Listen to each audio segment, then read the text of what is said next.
Hi everyone, welcome to a new module on balanced trees. In the previous set of videos, we covered our first nonlinear ordered data structure, which is trees. We discussed the different terminology that is associated with trees, the different types of trees that include n-array trees, B trees, binary trees, and binary search trees. We discussed the properties insertion, deletion, and traversal, as well as searching in binary search tree data structures. In this module, we'll start with the different balanced tree data structures that include AVL trees, B trees, B plus trees, splay trees, and red-black trees. There are literally hundreds of different types of balanced tree data structures, but we'll cover the 5 most common ones which are frequently used.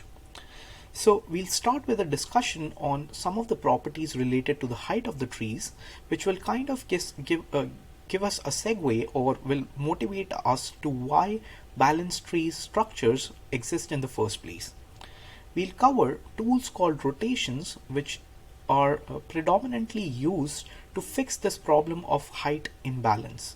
And these tools are not just used in AVL trees but in a variety of different balanced tree data structures.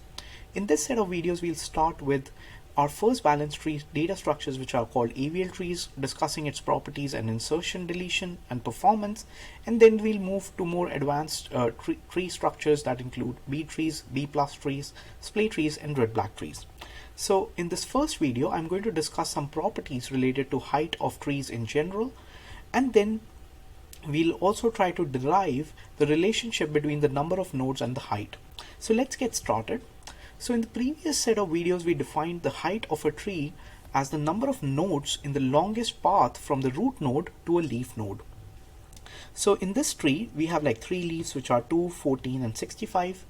The number of paths that we have from the root node, which is 25, to the leaf is 3, which is this, and this.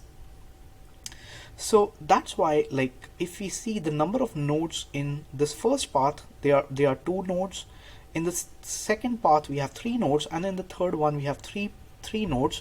So we take the maximum number of nodes in the longest path. So that's why the height of this tree is 3. We are going to follow this definition of height, which is that if we have no nodes in the tree, which is the tree is completely empty, the height is 0. If the tree has just 1 node, height is 1, and if the tree has more than 1 node, we calculate height by this recursive formula, which is height is equal to 1 plus maximum of the height of the children, or height of the subtrees.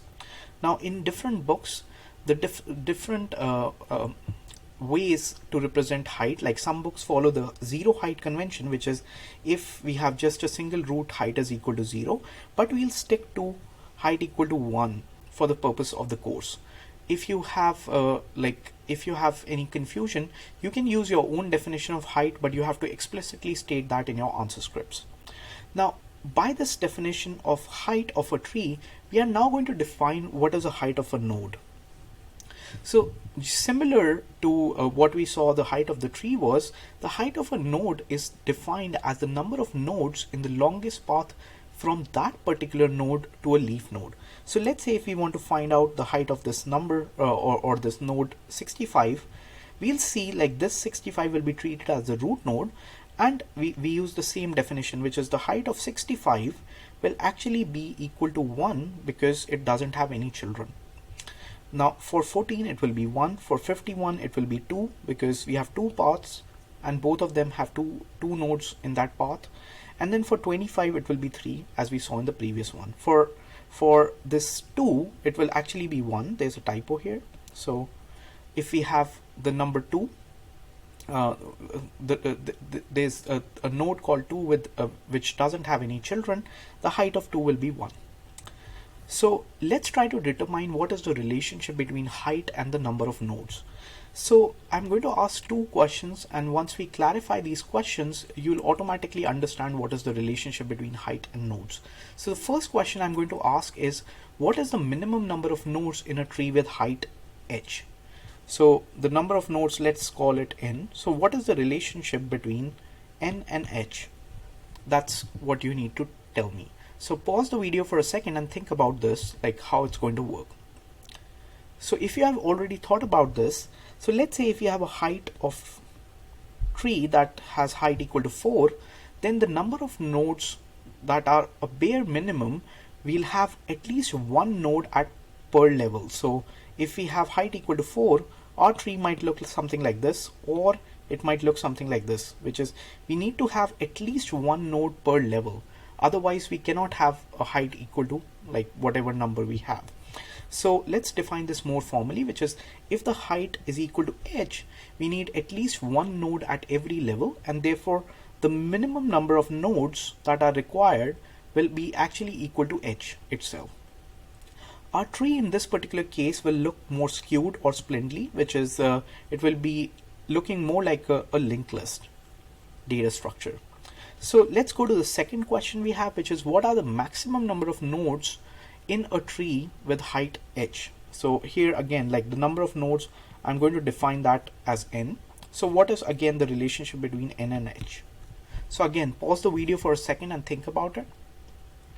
So again, like let's try to use an example, which is like, let's say if we have h equal to 3, what are the maximum number of nodes that are possible?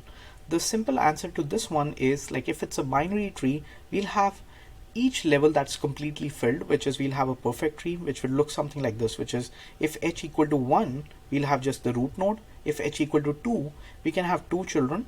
If h equal to 3, all of these will be completely filled, and our tree would look something like this. If h equal to 4, we'll now have more children here, which is each level will have the maximum amount of children. So if we see the relationship, how it looks like, it is actually every level will have 2 to the power n number of nodes, which is in this case 2 to the power 0, then 2 to the power 1, then 2 to the power 2, and then 2 to the power 3.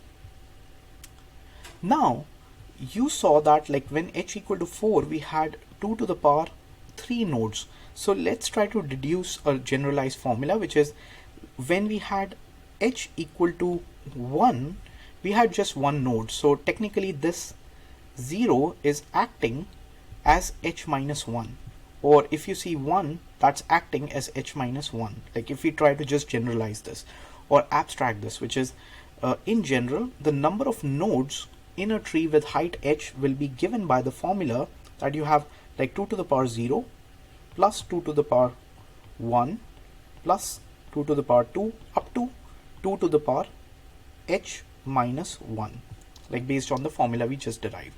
Now if we take the summation of the series, this is actually equivalent to 2 to the power h minus 1. It's a simple geometric series.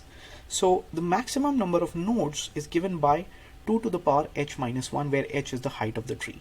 Now if you want to see how this geometric series is derived, you can look at this link. It gives you a nice explanation on why this series sums to 2 to the power h minus 1. Now in case when we have the maximum number of nodes in a tree, our tree would look more bushy or will be more completely filled, and it's like more balanced, and we are going to discuss balance very soon. So let's try to deduce the relationship between height and the maximum number of nodes based on like the two questions we just answered, which is if we have the number of nodes as n, the minimum number of nodes we just discussed is actually equal is greater, like n, the number of nodes should be greater than height, and the number of nodes should be less than or equal to 2 to the power h minus 1.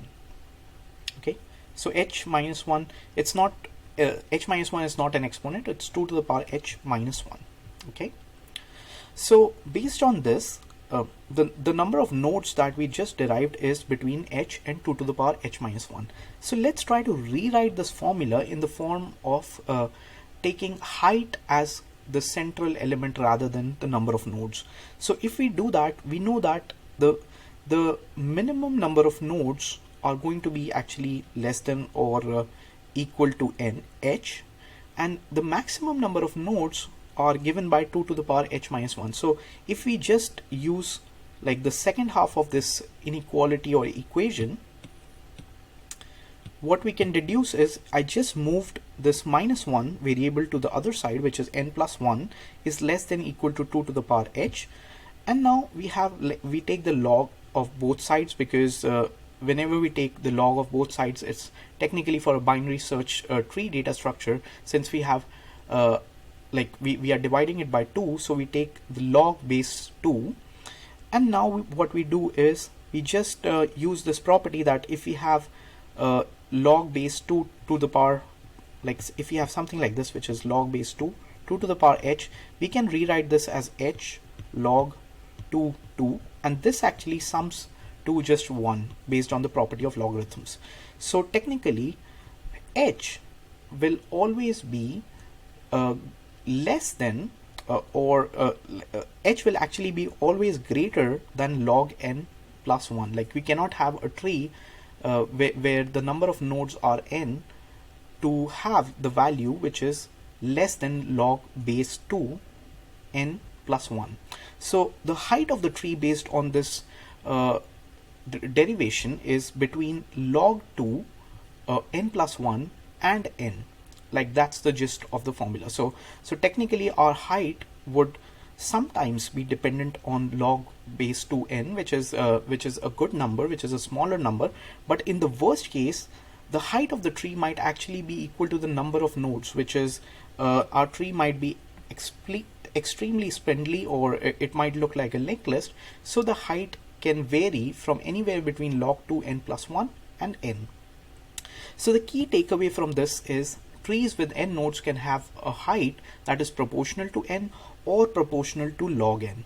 So our goal for the entire balanced tree modules is to make sure we have trees that have this property that their height is proportional to log n and not n, because when we have a height that is proportional to log n, then our common operations like search, insertion and deletion are guaranteed to be executed in O of log n time rather than O of n time, which is, like we already discussed, that log n grows much slower than like O of n.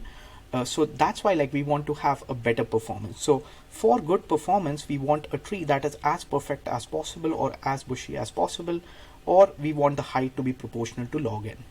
That's all for this video, and in the next set of videos we'll get started with AVL trees. Thank you.